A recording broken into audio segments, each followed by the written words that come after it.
আমার কথা শোনার জন্য আবারও আপনাদের ধন্যবাদ। আমি প্রিন্স নতুন একটা কথা নিয়ে, নতুন একটা ঘটনা নিয়ে আপনাদের সামনে হাজির। টাকা খাইতে দেখেছেন কাউকে? টাকা খেয়ে ফেলে। তারপর কত টাকা মানুষ খাইতে পারে একটা মানুষ? তার জ্বলজ্যান্ত উদাহরণ এস আলম গ্রুপ। বাংলাদেশের সবচেয়ে টাকা খেকো গ্রুপ এস আলমের মালিক এই লোকটা, এস আলম, যার নাম S Alam, S Alam group. এই লোকটা বাংলাদেশের 6টা না 7টা ব্যাংকের টাকা খেয়ে ফেলেছে। কিভাবে খেয়ে ফেলেছে? চাবাই খেয়েছে? না। অন্যভাবে খেয়েছে? না। কিভাবে খেয়েছে? এই টাকাগুলো রাজনৈতিক মদদে তার ক্ষমতা ব্যবহার করে 6 থেকে 7টা ব্যাংকের টাকা সে নিয়ে বিদেশ পাচার করেছে। এই লোকটা ধরা ছোঁয়ার বাইরে। কেন?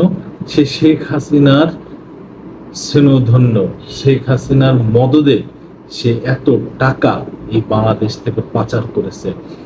কোনো ব্যক্তি যখন বিগত সরকার, আওয়ামী লীগ সরকার ক্ষমতা ছিল, কোনো ব্যক্তি তার বিরুদ্ধে একটা কথা বলার সাহস পায়নি। কি এমন ক্ষমতা এই লোকের যে বাংলাদেশের 6 থেকে 7টা ব্যাংক ধ্বংস করে দিয়েছে, 6 থেকে 7টা ব্যাংকের টাকা বিদেশ পাচার করেছে। কিন্তু তাকে একবার জিজ্ঞাসাও করা হলো না যে ভাইরে, এই দেশের টাকা, এই দেশের টাকা, এই দেশের মানুষের টাকা, এই দেশের মানুষ তো তুমিও, তাহলে কেন এইভাবে তুমি এত টাকা এইভাবে পাচার করে দিলা? একটা মানুষ পাওয়া গেল না এই কথাটা জিজ্ঞাসা করার। আজকে 2024 5 আগস্ট নতুন সরকার গঠন হয়েছে। ডক্টর ইউনূসের নেতৃত্বে অন্তর্বর্তীকালীন সরকার গঠন হয়েছে। তাদের দায়িত্ব, তারা যেই কথা বলে এই দেশের দায়িত্ব নিয়েছেন, বৈষম্য দূর করবেন, সেই বৈষম্যের ভিতরে মূল এই দুর্নীতি করা এই লোকগুলোরে সাজা দেয়া, তাদের ধরা। আমরা আশা করব এই সরকার যেন এই দুর্নীতি মূল শিকড় থেকে যেন বাইরে ফেলে দিতে পারে, এই দেশে কোনো দুর্নীতি যেন না থাকে। এই এস আলম, এই লোক বাংলাদেশের সবচেয়ে বড় বড় দুর্নীতিবাজ। আরেকজন আছে তার দোসর, সালমান এফ রহমান দরবেশ বাবা, যাক তার কথা পরে আসছি। এই এস আলমকে কোনো রকম যেন সুযোগ নেওয়া না দেওয়া হয়, সবাই সেদিকে সজাগ রাখবেন, সজাগ থাকবেন, এবং আমরা সবাই সজাগ থাকবো। এই লোকটারে যেখানে যে অবস্থায় পায় তাকে আইনের আওতায় নিয়ে আসে, আইনের হাতে উঠাই দিতে হবে। কারণ সে আমাদের বাংলাদেশটাকে ধ্বংস করে দিছে, আমাদের দেশের টাকা সে বিদেশে পাচার করেছে। তার এত বড় সাহস নাই যে সে আমাদের দেশের এই 17 কোটি মানুষকে এইভাবে অসার ভিতরে ফেলে দেবে। এই লোকটা, তার জন্য একজন সে দায়ী। তাকে কঠিন থেকে কঠিনতম বিচার করতে হবে, কঠিন শাস্তি দিতে হবে। প্রথম আলোর একটা রিপোর্ট বেরিয়েছে, সেই রিপোর্টটা আপনাদের একটু পড়ে শোনাই যে কি বলছে। রাজনৈতিক পট পরিবর্তনের পর বিতর্কিত ব্যবসায়ী সাইফুল আলম, এস আলম, এই এস আলম বিষয়ে অনুসন্ধান শুরু করেছে জাতীয় রাজস্ব বোর্ড, এনবিআর। এই এনবিআর, হাইরে কি বলবো, সে সে ওই 40 টাকার কৃষককে ধরে এনে তার উপরে ট্যাক্স ধরে। অথচ এই লোকটা যে বিদেশের টাকা পাচার করেছে দিনের পর দিন, দিনের পর দিন, অথচ এই লোকটারে কিছু বলার সাহস পায়নি। বিগত আওয়ামী লীগ সরকার এইভাবে মানুষের, জনগণের টাকা এইভাবে কয়েকজনের হাতে দিয়ে পাচার করাই দিছে। আর সেই সরকার বলে যে দেশকে ভালোবাসে। কিভাবে ভালোবাসে সেই দেশকে, যে মানুষকে পদে পদে বিপদে রেখেছে, পদে পদে বিপদে ফেলাইছে, সে কিভাবে মানুষকে ভালোবাসে? এই তার ভালোবাসা। সেই মানুষদের রেখে, তার দলকে রেখেই সে পালিয়েছে। শেখ হাসিনা এই দেশ থেকে পালিয়েছে। এই জনগণের সে যদি ভালোই বাসতো, তাহলে এই দেশের এই দেশেই সে থাকতো, এইভাবে পালিয়ে যেতে পারে না। তার ভালোবাসার উদাহরণ এইভাবেই সে রেখে গেছে, সে পালিয়ে গেছে। আর এইসব দুর্নীতিবাজ লোকগুলোরে এইভাবে সুযোগ করে দিচ্ছে আমাদের দেশের সাথে প্রতারণা করার জন্য।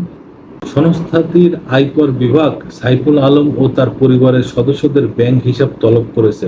ঢাকার কর অঞ্চল 15 থেকে গতকাল বৃহস্পতিবার এই সংক্রান্ত চিঠি সব ব্যাংক, আর্থিক প্রতিষ্ঠান, জাতীয় সঞ্চয় অধিদপ্তর ও ডাক বিভাগের কাছে পাঠানো হয়েছে। এর পাশাপাশি এস আলমের মালিকানাধীন ইসলামী ব্যাংকের ঋণ অনিয়মের তদন্ত শুরু করেছে দুর্নীতি দমন কমিশন দুদক। এই ইসলামী ব্যাংক বিগত সময় কার ছিল না ছিল এত কিছু বলতে পারি না, এই আওয়ামী লীগ সরকার হাতে ধরে এস আলমের কাছে দিয়ে দিল যে নেও এই ব্যাংকটা লুটে পুটে খাও এবং আমারও কিছু দিও। এই আওয়ামী লীগ সরকার তাকে দেশে লুটে পুটে খাওয়ার জন্য সে তো খাইছেই। আওয়ামী লীগের যত লোকজন ছিল সবাই এই দেশে সবাই মিলেমিশে, এই ব্যাংকটা সবচেয়ে ভালো ব্যাংক ছিল বাংলাদেশে, অনেক রিজার্ভ ছিল এই ব্যাংকের, আমি যতটুকু জানেছি শুনেছি। সেই ব্যাংকটাদের লুটপাট করে একদম নিঃস্ব বানায় রাস্তায় ছেড়ে দিয়েছে এই এস আলম গ্রুপ আর এই আওয়ামী লীগ সরকার। ব্যাংকের হিসাবে তথ্য পাওয়ার পাশাপাশি এস আলম ও তার পরিবারের সদস্যদের নামে থাকা ক্রেডিট কার্ডের তথ্য চাওয়া হয়েছে। সব মিলিয়ে সারা দেশে ছড়িয়ে থাকা 92টি প্রতিষ্ঠানের কোনো শাখায় যদি তাদের নামে কোনো হিসাব থাকে সে ব্যাপারে তথ্য জানাতে হবে এনবিআর কে। আরে আমার আইসে ভদ্র মানুষ এনবিআর, যারা দুর্নীতি করতে সহযোগিতা করেছে, এতদিন মানুষ হাজার কোটি টাকা পাচার করেছে, সেই সময় তাদের কোনো মাথা ব্যথা ছিল না। এখন যেই সরকার পরিবর্তন হয়েছে তারা অমনি এখন সেই বাঘ হয়ে দাঁড়াইছে। তারা 1 টাকা আনতে পারবে কিনা আমার সন্দেহ আছে, কারণ তারা চরমভাবে দালালি করেছে আওয়ামী লীগ সরকারের। এস আলম গোষ্ঠীর বিরুদ্ধে রাষ্ট্রীয় সংস্থা ব্যবহারের মাধ্যমে ব্যাংক দখল করে লুট, অর্থ পাচার সহ বিভিন্ন ধরনের অনৈতিক কর্মকাণ্ডের অভিযোগ আছে। গণ আন্দোলনের মুখে ক্ষমতা থেকে বিদায় নেওয়া আওয়ামী লীগ সরকারের শীর্ষ পর্যায়ের ঘনিষ্ঠ ও তাদের কাছ থেকে বিশেষ সুবিধা পাওয়া অন্যতম বড় ব্যবসায়ী গোষ্ঠী এস আলম গ্রুপ।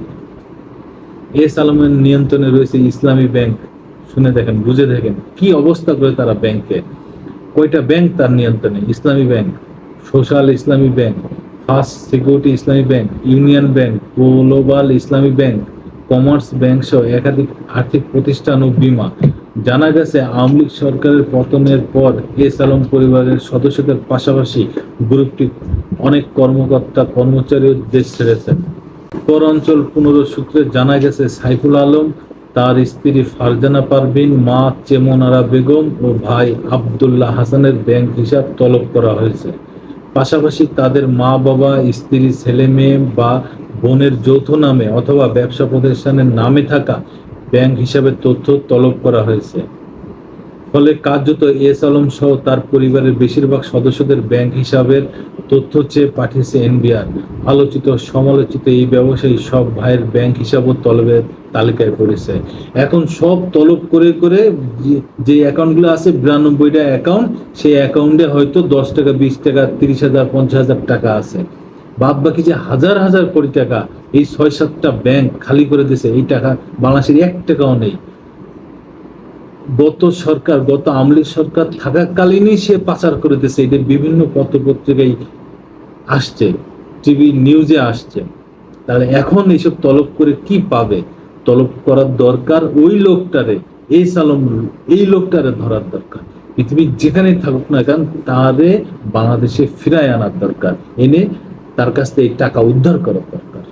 তলবের তালিকার বাইরে রয়েছেন সাইফুল আলমের জামাতা বেলাল আহমেদ, তার ব্যক্তিগত সচিব ও ইসলামী ব্যাংকের উপব্যবস্থাপনা পরিচালক আকিজউদ্দিন ও ইউনিয়ন ব্যাংকের ব্যবস্থাপনা পরিচালক ABM মোজাম্মেল হক চৌধুরী। এস আলম নামেই বেশি পরিচিত ব্যবসায়ী সাইফুল আলম বেশিরভাগ সময় বিদেশে অবস্থান করেন। অভিযোগ রয়েছে তার পক্ষে এইসব ব্যক্তি মূলত সরকারি বিভিন্ন সংস্থার মাধ্যমে বিভিন্ন ধরনের আর্থিক অপরাধ করে যান। এস আলম ও তার পরিবারের বিরুদ্ধে গত 1 দশকে ব্যাংক দখল, অর্থ পাচার সহ ক্ষমতার অপব্যবহারের নানা অভিযোগ রয়েছে। এইসব কাজে তিনি শেখ হাসিনা সরকারের শীর্ষ পর্যায়ে ও রাষ্ট্রযন্ত্র থেকে ব্যাপক সুবিধা পেতেন বলেও অভিযোগ আছে। সব দেখেন কি অবস্থা করছে, রাষ্ট্রের বিভিন্ন জায়গায় তার হাত ঢুকে গেছে। সেইগুলো ব্যবহার করে সে সবচেয়ে বড় দুর্নীতি বাংলাদেশে করে গেছে। আয়কর বিভাগের পক্ষ থেকে কোনো ব্যক্তির ব্যাংক হিসাবে তথ্য চাওয়া তখনই চাওয়া হয় যখন কর ফাঁকির বিষয়ে সন্দেহ করা হয়। নাম প্রকাশ না করার শর্তে একজন কর কর্মকর্তা প্রথম আলোকে জানান, এস আলম ও তার পরিবারের সদস্যদের কর নথির সঙ্গে বাস্তব সম্পদের তথ্য যাচাই করতে এই উদ্যোগ নেওয়া হয়েছে। এনবিআর সূত্রে জানা গেছে, সাইফুল আলমের ব্যক্তিগত আয়কর নথি রয়েছে বৃহৎ করদাতা ইউনিটে।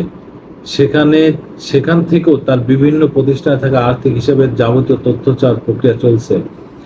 এলটিইউ থেকেও এস আলমের ব্যক্তিগত কর ফাঁকির বিষয়টি তদন্ত করা হবে। সব জায়গাতে তদন্ত করে, কিন্তু সেই লোকটারে ছেড়ে দিয়ে তদন্ত করতে হবে, তাই তো? সেই লোকটারে ধরে নিয়ে আসেন যেখান থেকে পারেন, তারপরে যে তদন্ত করেন, তখন তারে রিমান্ডে নিয়ে আসেন, পুলিশ আইনের আওতায় নিয়ে আসলে সব নির্দ্বিধায় পেয়ে যাবেন।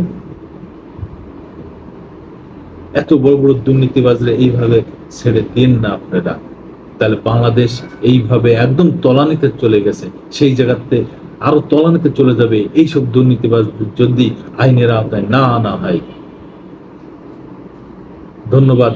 আমি প্রিন্স, আবার আসবো নতুন কোনো ঘটনা নিয়ে।